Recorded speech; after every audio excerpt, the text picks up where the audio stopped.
ці патрэбна сёння бяспека у Координаційнай радзе? Дякую. Калі ласка, Артём.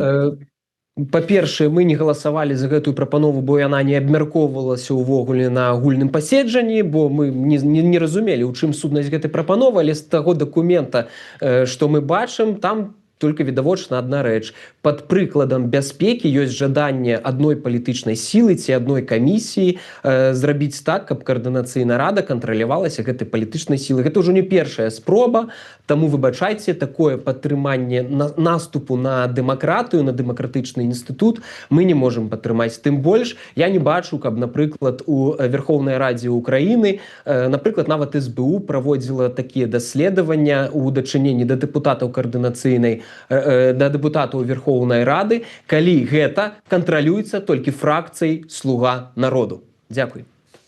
Дякую, Мікіта. Гэта абсалютная, дазвольце мне рэфлексію, гэта абсалютная хлусня. Вельмі хутенька. Гэта камісія адкрытая, і у яе состав можа увайти якраз такі і вашы але паліграфолага вы прапаноўваеце аднаго. Таму давайте спынімся. Так, давайте спынімся, і вы зможаце... Можна быць кожны. Мікіта. Вось, напрыклад, я сёння падпісаў таксама о прохождении полиграфа. Так, я можу тут усё ж спыніць вас, сябры, ці нам можна мікрафоны адключаць, таму, калі ласка,